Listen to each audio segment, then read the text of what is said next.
you a drink?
Warm in that suit. That sun, I forget how hot it is here, but that sun, it's only 70 degrees, fucking dark.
Please take your seats. The program will begin shortly.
Please welcome to the stage CEO of Intel, Pat Gelsinger.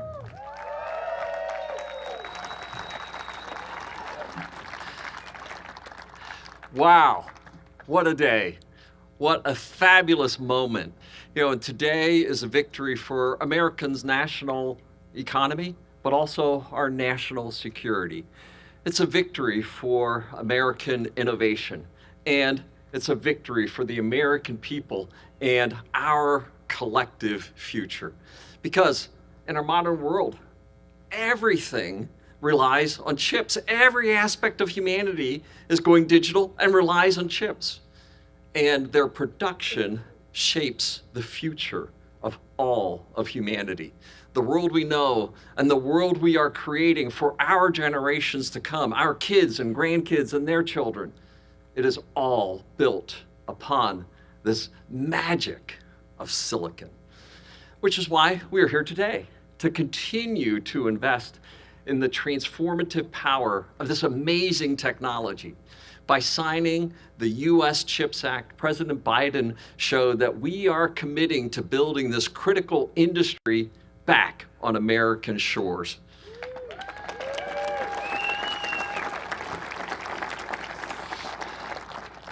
These investments, our investments, are powering the next great chapter of American innovation, the next great chapter of science and manufacturing technology. And the timing couldn't be more critical. We all remember that COVID provided us an incredible wake-up call. A wake-up call that shocked and disrupted our global supply chains. It choked our manufacturing lines. It kept essential products away from people when they needed them most. And all because $1 and $2 semiconductor chips weren't available. Manufacturing lines stopped. Make no mistake, fragile global supply chains are a threat not just to our economic, but also to our national security as well. By coming together today, we are declaring that America will not surrender leadership to our competitors.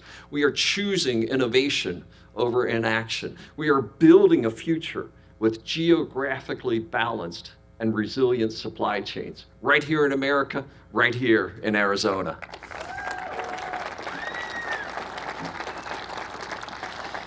Historians will look back on this period as a once-in-a-generation defining moment, a moment to challenge our old assumptions and to drive fundamental structural changes for the future. America must lead the way into this new era by regaining our leadership, especially with the turbocharged acceleration that AI is providing to our world and its incredibly promising potential. And we will be ready to meet this next surge of semiconductor demand.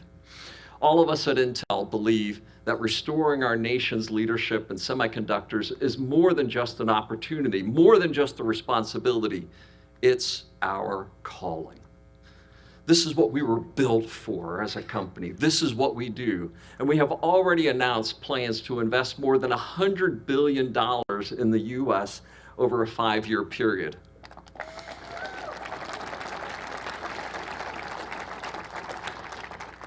I first walked through the doors of this iconic company as an 18-year-old kid with an associate's degree starting as a technician. I took the job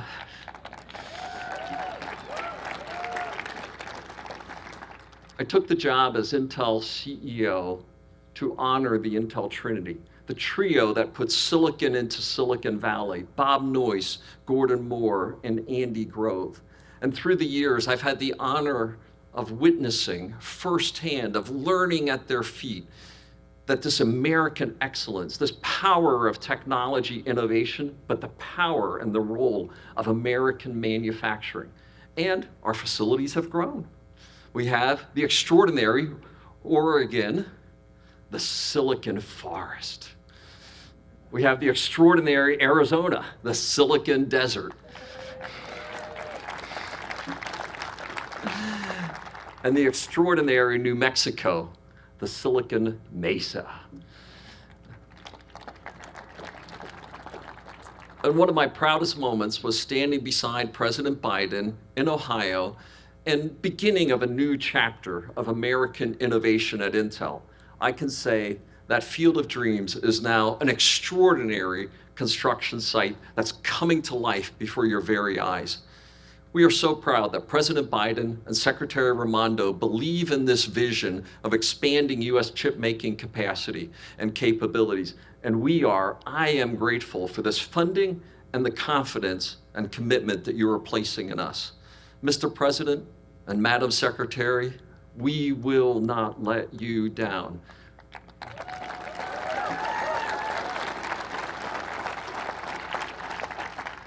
We're going to put every of these every one of these taxpayer dollars to work, and we are committed to delivering the silicon that powers our world while driving to the lowest possible environmental footprint and rebuilding resilience into our operations and value chain and supply chain, all while leading innovation for the world.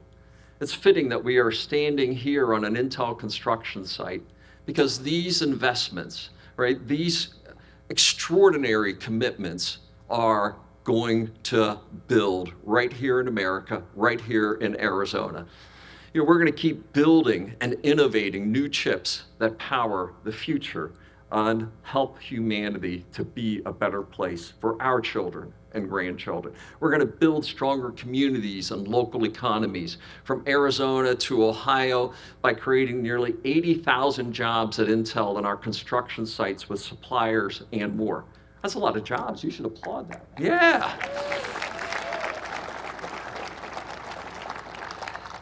And we're going to continue to support our employees like Tilden Dixon, a Native American, a member of the Sheet Metals Union, Local 359, and responsible for metal sheet detailing right here at Intel. And it's now my pleasure to have the introduction of Tilden, and he will have the unique honor of introducing our president today. And we're going to build more secure America. The CHIPS Act is just the kind of bold action that will get us there. And for all of these reasons and more, we applaud President Biden, his administration, Secretary of Commerce Raimondo, the bipartisan group of policymakers that came together to make the CHIPS Act a reality. And now, thank you, and Tilden.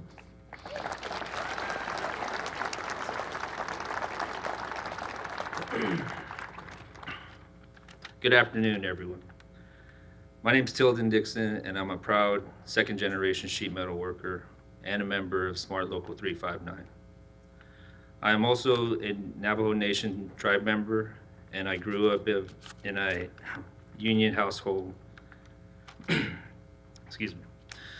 My father, my uncles, my cousins are all sheet metal workers. I saw firsthand the great value of a good job with a livable wages, health care, and pension benefits.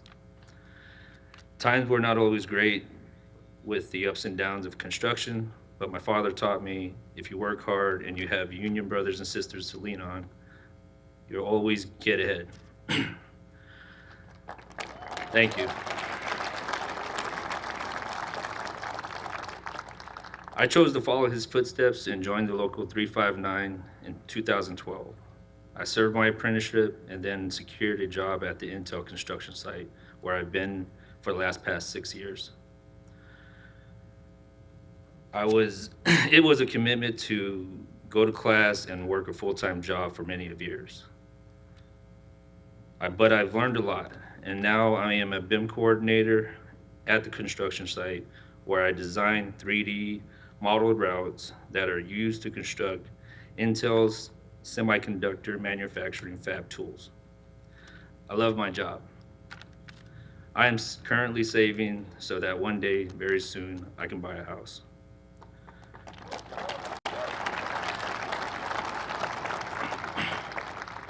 But I'm not the only one whose lives have been transformed for the better. Thank you to President Biden's historic investments. There are now hundreds of jobs, hundreds of new jobs for the people of Arizona who are building Intel's new cutting-edge chip factories and building the future of America.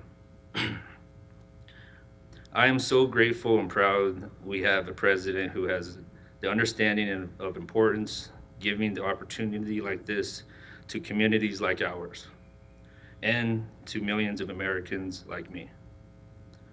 With that, I am great. I now have the greatest honor and privilege to introduce the man who has provided this for us. Ladies and gentlemen, the President of the United States, Joe Biden.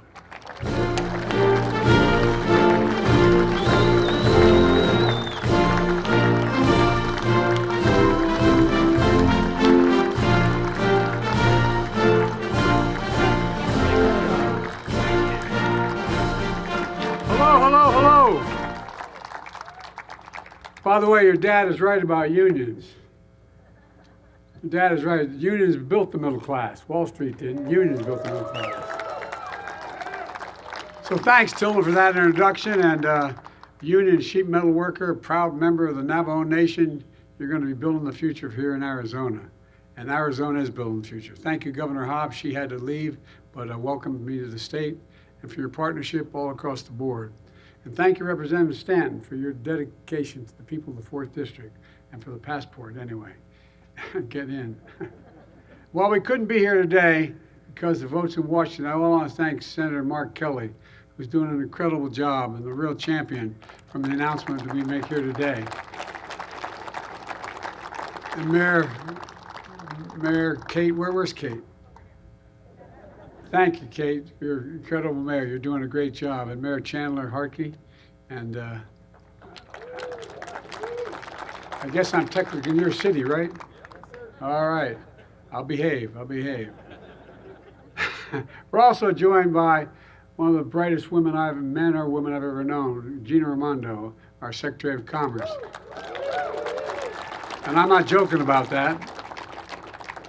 And Pat Gelsinger, CEO of Intel. Aaron Butler, President of Arizona Building Trades. What a combo, man. And other union leaders are here today. Thank you for your partnership and showing how we get big things done in America and we can do it again and again. I've asked Pat and many other business leaders this question, and I mean it sincerely. Met with the Business Roundtable. Please have a seat, by the way. You're all saying it. I'm sorry, I didn't realize you're still saying it. I apologize. I asked the question of the Business Roundtable, the biggest leaders of business in the world, and the United States particularly. I asked them, when the United States decides to invest considerable resources in a new industry that we need to build, does that encourage business or does it discourage it? And the answer is overwhelmingly, it encourages it, overwhelmingly. Folks, during the pandemic, we had to learn about supply chains and the shortage of semiconductors. Those tiny computer chips you all out here know very well, smaller than the tip of your finger, that power everything from the lives of your cell phones, cars, dishwashers, satellites, weapon systems. America invented these chips. Don't forget that we invented these chips. And over time, some thought it was cheaper to send the manufacturing overseas because labor was cheaper. As a result, when the pandemic shut down chips factories overseas, prices of everything went up. First time Americans began to realize just how important they were. Unlike my predecessor, I was determined to turn things around, to invest in America, and all Americans. And that's what we've been doing. In January of 2022, Pat came to the White House where we announced a historic investment to build a state-of-the-art semiconductor factory in Ohio, factories in Ohio. We were joined then by Sherrod Brown, the Ohio senator, who talked about why it's time to bury the phrase Rust Belt. And Pat said at the time we should start calling it the Silicon Heartland, and it is becoming that. By March of this year, Pat was my guest at the State of the Union, where we talked about 1,000 acres outside of Columbus, where a semiconductor manufacturing facility and fabs were being built, which I referred to at the time as the field of dreams. And boy, it's turning out to meet people's dreams out there. In August, Senator Kelly and Sherrod Brown got the CHIPS and Science Act to my desk. It was one of the most significant science and technology investments in our history. By September, I joined Pat in Ohio and to break ground for the new factory. Within 9 months, we're just getting started since my CHIPS and Science Act was led to partnership with companies investing billions and billions of dollars across the country, bringing semiconductor manufacturing back to America, jobs of the future back to America, including here in Arizona with significant help of Mark Kelly. I tell you what, I'm so glad this is happening. Those phone calls every 20 minutes were getting old. I tell you, he is committed. In December 2022, I came to Phoenix, where I joined so many of you, as well as the CEO of Apple, Tim Cook, to talk about the historic investments that the CHIPS and Science Act was delivering to make chips here in Phoenix.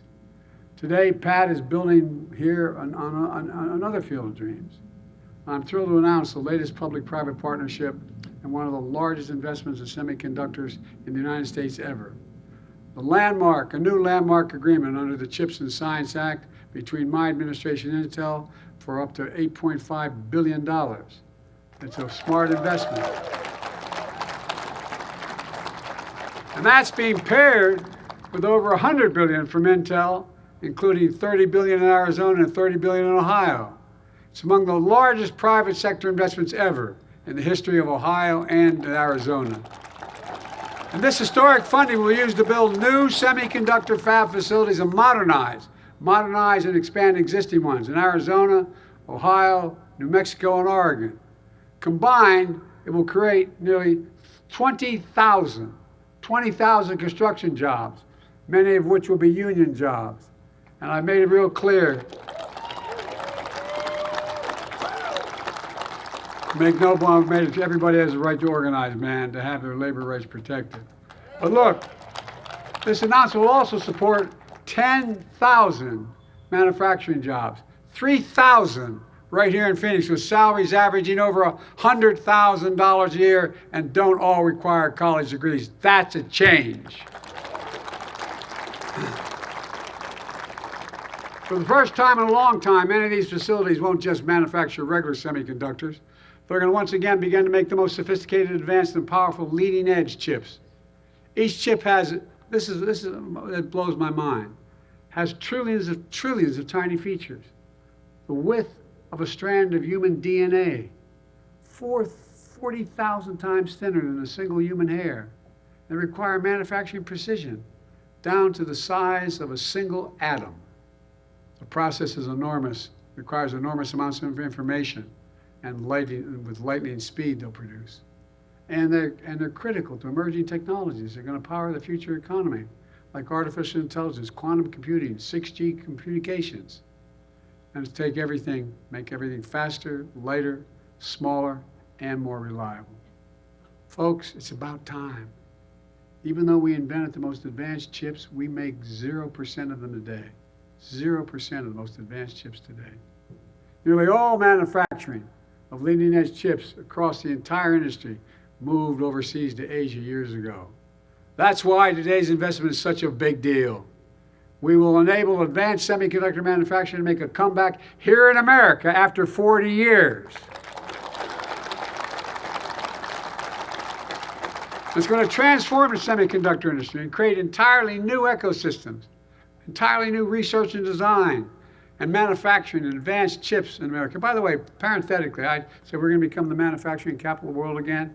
People looked at me like I was nuts. Where the hell's it written saying we're not going to be the manufacturing capital of the world again? We've already created 825,000 new manufacturing jobs, and you're just getting us started. There's not a damn thing America can't do if we set our mind to it. It's going to put us on track to manufacture 20% of the world's leading-edge chips by the end of the decade. And right here in the United States, Intel is committed to net zero greenhouse gas emissions by 2040, and using 100% renewable electricity to power these fabs. And there's more, because this isn't just about investing in America.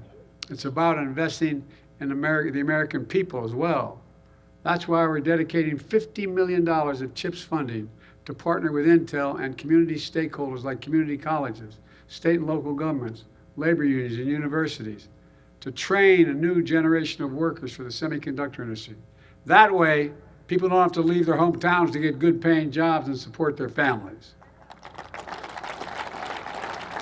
And here in Arizona, Arizona State University is expanding its engineering program. Catch this. Every time, you guys know this, every time I say it and I talk about it, it's just astounding to me. It's going to expand their engineering to over 10,000 additional students. 10,000 additional engineering students. Community colleges are training new technicians and launching free semiconductor technician programs led by Intel employees. Local unions are building training centers for apprenticeships. And Intel is investing in semiconductor education starting as early as high school, so students get hands-on experience and a path to good-paying jobs, whether or not they get to go to college. The same thing is happening in other states as well. It's all part of my Investing in America agenda, which has attracted $675 billion $675 billion in private sector investments, and ignited a manufacturing boom in America, a clean energy boom, a jobs boom, all here in America, finally. Since I took office, America's had the strongest growth of any major economy in the world. Nearly 15 million new jobs, the longest stretch of unemployment under 4% in 50 years. 450. Growth is strong. Wages are up more than prices. Inflation is down dramatically. We have more to do, I get it, we have more to do. But no question our plan of delivering for the American people is working now. And since I came to office here in Arizona, because of your investment in the American agenda, we've deployed and developed nearly $8 billion in federal funds to upgrade infrastructure and clean energy. Right here in Arizona, we've created 300,000 new jobs. Let me say that again. In Arizona, 300,000 new jobs. Because I was finally able to beat big pharmaceutical companies. Because Medicare, I've been trying for years. But Medicare now has the power to negotiate lower prescription drug costs for seniors, including 1.4 million seniors right here in Arizona. And to put this in perspective, whatever prescription you have made by any American drug manufacturer, jump on Air Force One, they'll fly to any country, any major city in the world, from Toronto to Berlin to Baghdad, anywhere around the world. We'll get off the plane, you bring that prescription into that country, you'll be able to buy it for 40 to 60% less. It's wrong. So guess what? When we began to manufacture, we negotiate with, when I said, look, Medicare buys all these drugs, billions of dollars worth to take care of Medicare and Medicaid. Well, guess what? You know how much it costs to make insulin? Anybody know anybody needs insulin? Raise your hand. You're darn right. Well, guess what? It's now $35 a month. You know how much? It was $400 a month. You know how much it costs to make it? $10. $10. And they will cap a total out-of-pocket expense for prescription drugs, all the drugs a senior has to take, all of them, at $2,000, including expensive cancer drugs that cost $10,000, $12,000, $15,000 a year. They never have to pay more than $2,000 a year for all the drugs they need. But folks, by the way, not only saves seniors money, it saves taxpayers a significant amount of money. We've reduced the consequence of the law I wrote and got passed. We reduced the federal deficit by $160 billion. Hear me? $160 billion. You know why? Medicare doesn't have to pay $400. They have to pay $35 for that prescription, and much, much more. Exorbitant prices. It's all part of my economic vision for this country. I determined that I was going to build the economy from the middle out and the bottom up, not the top down. Because when you do that, the poor have a ladder up, the middle class does well, and the wealthy still do very well. We all do well. Let's be clear. Let's be clear. It's a fundamental break from the trickle-down economics supercharged by my predecessor. On his watch, companies sent American jobs overseas for cheaper labor and imported products. We're creating jobs in America and exporting American products. Well, my predecessor and his allies in Congress want to go back. In fact, the vast majority of the team on the other side, my Republican friends, didn't vote for the CHIPS and Science Act. The majority of them didn't. And now they're trying to repeal the Inflation Reduction Act, the most significant action ever on climate.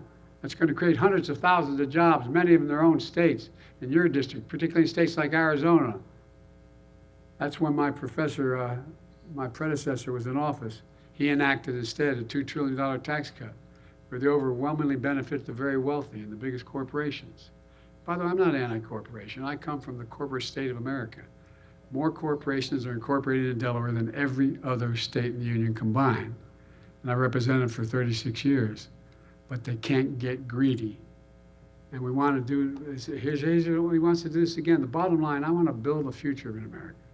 My predecessor is going to let the future be built in China and other countries, not America, because it may be cheaper for those investing. Folks, I promise to be the president of all Americans, whether you voted for me or didn't vote for me. Today's investment helps all Americans in red states and blue states, all across America, urban, rural, suburban, and tribal communities. But we're not leaving anyone behind. If we invent it in America, it should be made in America.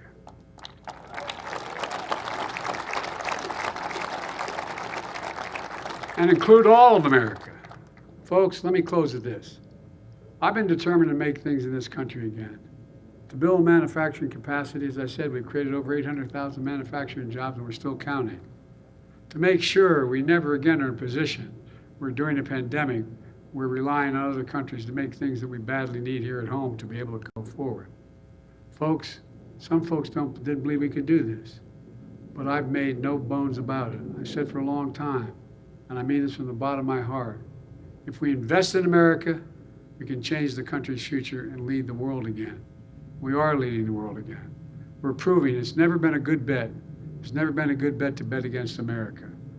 I've spent more time with Xi Jinping, the leader of China, than any other world leader has.